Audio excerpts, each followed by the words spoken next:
Camera এংগুলৰ পৰা আমি দেখা পাইছোঁ যে ক্লিয়াৰলি বলটো তাৰ আগত আছে আৰু সি বলটোৰ পৰা ফুল কণ্ট্ৰল আছে। তাৰ পাছতো ৰেফাৰী ইমান ওচৰত থকাৰ পাছতো এইটো কেনেকৈ গ'ল হ'ব নোৱাৰিলে।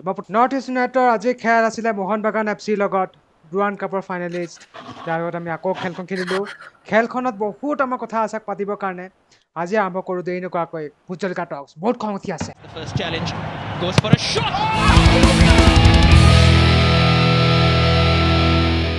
নৰ্থ ইষ্ট ইউনাইটেড মেটচখন আৰম্ভ কৰিলে বহুত ধুনীয়া। প্ৰথম আহতে 10 মিনিটৰ ভিতৰতে আমি দুটাকে গ'ল দেখা পালো। এটা নৰ্থ ইষ্ট ইউনাইটেডৰ মই আজি দাদি কাটিম, মই ৰেফাৰীক দাদি কাটিম। ৰেফাৰী এতিয়া মোহিত বাগানক মানে হেৰি কৰিবৰ কাৰণে, জিকাবৰ কাৰণে আজি চব ফালৰ পৰা ট্ৰাই কৰিছে। আজি মানে ৰেফাৰীয়ে এনেকুৱা বায়াছ প্ৰদৰ্শন মই আজি বায়াছত ইমান দেখা নাই। মোহন বাগান যিমান ফেভাৰিট কৰিছে, দিন ডকাইতি, ডাইৰেক্ট দিন ডকাইতি। ধুনীয়া গ'ল এটা হ'ব পাৰে। এটা ফাউল তোমাৰ পেনাল্টি ওচৰত পাইছে, মানে ফ্ৰী। মই এতিয়া হাঁহি আছো, কিন্তু মানে এনেকুৱা খং উঠিছে নহয় মোক সেইটো মুহূৰ্তত। মানে এইটো সুভাশিষ বোছে যিটো গ'ল দিছে, কোন ফালৰ পৰা এইটো গ'ল হ'ব পাৰে? কোন ফালৰ পৰা এইটো গ'ল হ'ব পাৰে? ডিছগ্ৰেছ টু ফুটবল, দিন ডকাইতি। গোটেই মেচখন চবতকে বহুত ভাল আছিলে। গোটেই এই referee decision is the worst decision. মানে যেনে আজি যোনটো খেল প্ৰদৰ্শন কৰিছে, এইটো অকল আমাৰ ফুটবলৰ যোনটো ইণ্ডিয়াৰ পটভূমিৰ কাৰণে সেইটো এটা খুব এটা ভাল লক্ষণ নহয়। যে তুমি পইচা তোমাৰ যদি থাকে, মই নকওঁ যে মই একোৱেচ নাই কৰা যে অতিকে মোবাইল, কিন্তু আমি জানো যে এটা ৱেলথি টিম। কিন্তু যোনটো আমি দেখিছোঁ ৰেফাৰীৰ আজি যোনটো প্ৰদৰ্শন, এটা টিমৰ প্ৰতি বায়াষ্ট হোৱাটো, এইটো আমাৰ আই এছ এলৰ কাৰণে শুভ লক্ষণ নহয়। শুভলক্ষণ ভাবা একেবাৰে নহয়। তুমি আই এছ এলত জিকা, কিন্তু এ এছ এলত কি হ'ব? এতিয়া আমি খেলখন চাই আমি খেলখনৰ কথা পাতো। প্ৰথমতে খেলখনৰ কথা পাতি লওঁ। হা 10 মিনিটত আমি 1-1 গ'ল। প্ৰথমটো গ'ল নেষ্টৰ আহিছে বেমামিৰে কি ধুনীয়া এটা কাৰা গ'ল মাৰিছে। গ'লকিপাৰ ৱৰ্ল্ড ক্লাছ গ'ল বুলি ক'ম, এইটো ৱৰ্ল্ড ক্লাছ গ'ল। কোনো তাৰ মানে ৰিপ্লাই নাই মোহন বাগানৰ ওচৰত। কি ধুনীয়া 1-1 গ'ল আমি প্ৰথমটো গ'ল আমি দিলোঁ। কিন্তু আমাৰ এই লিডটো বেছি সময় নিটিকিল, কিয়নো মোহন বাগানে এটা ফ্ৰী কিক এটা পালে আৰু ফ্ৰী কিকটো মোহন বাগানে কনভাৰ্ট কৰিলে আৰু এইটো বহুত লাকি গ'ল এটা পালে আৰু 1-1ত খেলখন সমাপ্ত হ'ল। আমি খেলখনত ইমান এটেক দিছোঁ ফাৰ্ষ্ট হাফত। জিথিন এমএছৰ পৰা আৰম্ভ কৰি ডুৱেল মৰো, জিথিন এমএছ আৰু আলাদিন আজাৰে, তিনিটা টিকৰি চাপ্পে ভাৰী। মানে কেনেকুৱা ধুনীয়া ৰান আৰু সেই তাৰে প্ৰতিফলন, কি ধুনীয়া counter attack, world class counter attack. তালমিলটো ক'বলগীয়া দেই। সেইটো যে মই একদম যেতিয়া যোনটো কাউণ্টাৰ এটেকিং ফুটবল দেখিছিল, মই এতিয়াও মনত পৰে যোনটো আমাৰ আৰ্জেণ্টিনা আৰু ফ্ৰান্সৰ মাজত যোনটো ফাইনেলত যেতিয়া ডি মাৰিয়ালে খেলিছিল যোনটো, সেই বলটোলে মোৰ পুৰা মনত পৰি গৈছে যেন সেনেকৈ। খালি ইয়াত দুটা পাছ বেছিকে আছিল, কিন্তু সেনেকুৱাই লেফ্ট টু ৰাইট পুৰা ফ্লেংকৰ। মোৰ মনত পৰিলে 2014-15 চনৰ যিটো মৰিনহৰ কাউণ্টাৰ এটেক ৰিয়েল মাদ্ৰিদৰ আছিলে। বেনজেমা, বেল, ৰনাল্ডো তিনিটা যিটো কাউণ্টাৰ এটেক দিছে, সেই কাউণ্টাৰ এটেক খাই লাখ বগা ড্ৰেছ পিন্ধি একদম পুৰা লাগিলে তেনেকুৱা। গ'লটো বহুত ধুনীয়া ফিনিছ দিছে, ৱৰ্ল্ড ক্লাছ দিছে। তাৰপিছতে আমি 2-1ত আমি খেলখন আমি ফাৰ্ষ্ট হাফ এণ্ড কৰিছোঁ। ফাৰ্ষ্ট হাফ বহুত ভাল খেলিছোঁ, কিন্তু ছেকেণ্ড হাফত গোটেই গেম চেঞ্জ হৈ গ'ল। খেলুৱৈবোৰৰ এনেকুৱা লাগিল যেন আমাৰ মনোবলটো অকণ দমি গ'ল আৰু মোহন বাগানে তাৰ চান্স ল'লে।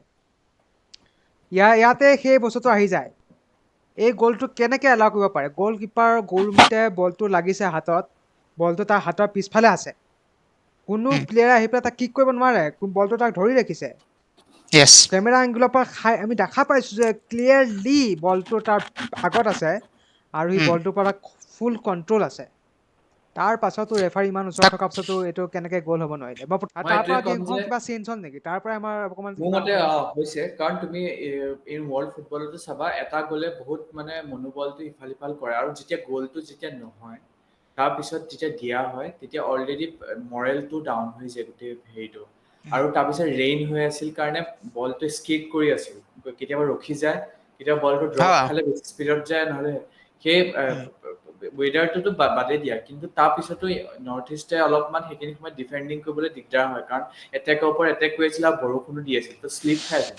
তাৰপিছতো গুৰুমিতে যোনটো ছেভ ওলাইছিল, সেইটো বহুতে হেৰি আছিল কিন্তু মই এতিয়া এইটোৱে ক'ব গ'লে এইটো মোহন বাগানো হেৰি নাই কাৰণ এটা টিমে সদায় যেতিয়া জিকিবলৈ যায় সদায় স্ক'ৰ কৰিবলৈ যাব যিকোনো যাব, কিন্তু যাব। ৰেফাৰীৰ দায়িত্ব হয় যে উম। সেইটো এটা জাষ্টিফাইড হেৰি দিব অপিনিয়ন দিব লাগে যেতিয়া ডিচিশ্যন মেকিং কৰে কাৰণ সম্পূৰ্ণ সত্য, তাকে ৰেফাৰী সম্পূৰ্ণ কাৰণ সত্য। সেই গ'লটোৰ পিছতে মোৰ মতে আমাৰ নৰ্থ ইষ্টৰ অলপমান ভাগৰি যোৱা মানে নিচিনা মনোবলেৰে নট অন দ্য পিচ কাৰণ নৰ্থ ইষ্টে আজি প্ৰথম হাফৰ পৰা ছেকেণ্ড হাফতো বা লাষ্টলৈকে পানী খুৱাই আছিলে মোহন বাগান ভয় খাই গৈছিলে মোহন বাগানে ভয় খাই অনলি এইবাৰ নহয় এইবাৰ ISL আগুৱাই ISL হৈ থকা নাই এতিয়া ডাঙৰ ডাঙৰ টিমকো ফাটাই দিছে এবাৰ একদম ঠিক মুম্বাই কথা চিটিৰ কৈছা। নিচিনা একদম এইবাৰ ফাল্টাই ISL দিছে মানে ইষ্ট বেংগলতো নামেই নাই উম, টপ হেৰি চাইন কৰো সিহঁতৰ কোনো কাম দিয়া বটমত নাই আছে এতিয়া সিহঁত। যে বৰষুণৰ বতৰ হলে বোকা হৈ যায় এতিয়া আমাৰ গ'লকিপাৰ আজিকালি আধুনিক যুগত যিবোৰ আমি পিন্ধো গ'ল তাত কি হয় এডহেচিভ এটা থাকে সেই এডহেচিভটো কি কৰে তোমাৰ কি বলটো যেতিয়া তোমাৰ হাতত আহিবলৈ সহায় কৰে কিন্তু তেনেকুৱা এটা প্ৰতিকূল বতৰত এডহেচিভে খুব এটা ভালকে কাম নকৰে আৰু আমি আজি জানো যে বৰষুণো বাৰিষা বহুত হেভি বতৰতো দিছিলে।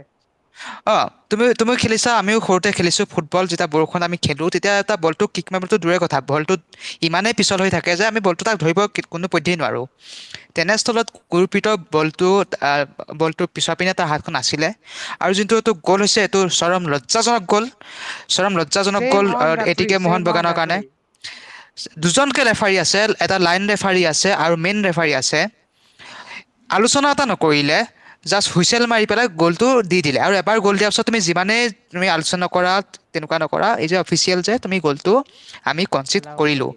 এইটো এটা লজ্জাজনক পৰিৱেশ আমাৰ ISLৰ নিচিনা এটা ৱৰ্ল্ড ক্লাছ টুৰ্ণামেণ্টৰ কাৰণে 3 নম্বৰ গ'লটোৰ কথা আহোঁ যিটো গ'ল খাইছো সেইটো মই সম্পূৰ্ণ দুখ দিম নৰ্থ ইষ্ট ইউনাইটেড FC ডিফেন্সক ডিফেন্সিভ হয় সম্পূৰ্ণৰূপে লেপছ লেফ্ট মেক জেছন কামিংছে ডিফেন্সে য়েছ তাক এৰি দিছে প্লেয়াৰটো আহি আছে তাক কোনো মাৰ্ক কৰা নাই তাকো লাষ্টৰ মিনিটত সম্পূৰ্ণ ফ্ৰী কিক এটা লৈছে ফ্ৰী স্পটত কিকটো লৈছে আৰু কোনো গ'লকিপাৰ সাধ্য নাছিল তেনেকুৱা বলটো বচোৱাৰ আৰু লাষ্টৰ ডাইং মুমেণ্টত 85 মিনিটৰ পাছত ISLত গ'ল হয় বুলি আমি জানোৱেই এইটো 13 নম্বৰ গ'ল আৰু সেই মুহূৰ্তত ডিফেন্সটো হয়তো টাইট কৰাৰ বহুত দৰকাৰ আছিলে আৰু 3-2 গ'লত আমি আজি হাৰিলোঁ খেলখনত বহু ক্ষেত্ৰত মই ক'ম ৰেফাৰীৰ ভুল আছিলে বহু ক্ষেত্ৰত ৰেফাৰীৰ ভুলৰ সেইটোৰ পৰা আমাৰ হৰাৰ আৰু মই এটা লাষ্ট কথা শুনিব বিচাৰিছো আপোনালোকে যি আপোনালোকৰ অপিনিয়ন দিব বিচাৰে আমাৰ কমেণ্টত লিখিব পাৰে আমি এতিয়া এটাই আমাৰ জৰিয়া যে আমাৰ কমেণ্ট ছেকশ্যনৰ থ্ৰুদি আমি দেখাব প্ৰটেষ্ট কৰিব লাগে যে এনেকুৱা ৰেফাৰী আমাক নালাগে